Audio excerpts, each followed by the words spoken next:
டங்கி இந்த படம் ராஜ்குமார் ஹிரானியோட டைரக்ஷனில் டிசம்பர் 20 அதாவது இன்னைக்கு தேட்டர்ஸில் ரிலீஸ் ஆயிருக்கு. இந்த படத்தோடைய கதை என்னென்னா, ஒரு 4 பேர் இங்கிலாந்துக்கு போகணுன்னு ட்ரை பண்ணுறாங்க. ஸோ அதுக்காக ஷாருக் கான் ஹெல்ப் பண்ணுறதுக்காக முன் வராரு.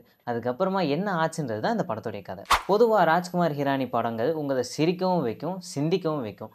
அப்படி இந்த படத்தை எடுத்துக்கிட்டோன்னா, படத்தோடைய ஃபர்ஸ்ட் ஹாஃப் உங்களை நிறைய இடத்துல பயங்கரமாக சிரிக்க வைக்கும். முக்கியமாக இவங்க எல்லாருமே சேர்ந்து இங்கிலீஷ் கற்றுக்கிற மாதிரி ஒரு சில சீன்ஸ் தான் இருக்கும். அப்போது இன்டர்வியூக்கு போய் அட்டன் பண்ணுவாங்க. அந்த சீன்ஸ் தான் அவ்வளோ காமெடியாக இருக்கும். பொதுவாக இவருடைய படங்கள் எடுத்துக்கிட்டிங்கன்னா, ஒரு முக்கியமான விஷயத்த ஹியூமராகவும் எமோஷன்ஸும் கலந்தும் கொடுத்துருப்பாரு.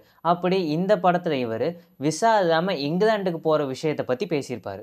படத்தோடைய செகண்ட் ஹாஃபில் ஒரு கோட் சீன் ஒன்று வரும். அந்த சீனில் ஷாருக் கான் சொல்கிற ஒரு சில டைலாக்ஸ் எல்லாமே நம்மளையும் சிந்திக்க வைக்கிற அளவுக்கு இருக்கும். நம்ம தான் நிறைய பேர் பொதுவாக நினச்சிருப்போம், இவங்களுக்கு என்ன, இவங்க ஃபாரினில் இருக்காங்க, இவங்க கண்டிப்பாக ஜாலியாக தான் இருப்பாங்க, நிறைய சம்பாதிக்கிறாங்க அப்படின்னு நம்ம நினச்சிருப்போம். ஆனால் அங்கே இருக்கிறவனுக்கு தான் அந்த கஷ்டம் என்னன்றது தெரியும். மொத்தத்தில் இந்த படம் 3 Idiots, PK, முன்னா பாய் MBBS ரேஞ்ச் அளவுக்கு இருக்கான்னு கேட்டிங்கன்னா அதை விட கொஞ்சம் கம்மியாக தான் இருக்குது. ஆனால் இருந்தாலும் இது ஒரு நல்ல படம் தான். இந்த வருஷத்தில் ஷாருக் கான் மொத்தம் 3 படம் நடிச்சிருக்காரு. இதில் கான்செப்ட் வைஸ் பார்த்தீங்கன்னா பத்தான் குப்பை, ஜவான் ஏதோ கொஞ்சம் பரவாயில்ல. ஒரு நல்ல கதையாக இந்த படம் வந்திருக்கு. உங்களால் முடிஞ்சால் இந்த படத்தை தியேட்டர்ஸை போய் ட்ரை பண்ணி பாருங்கள்.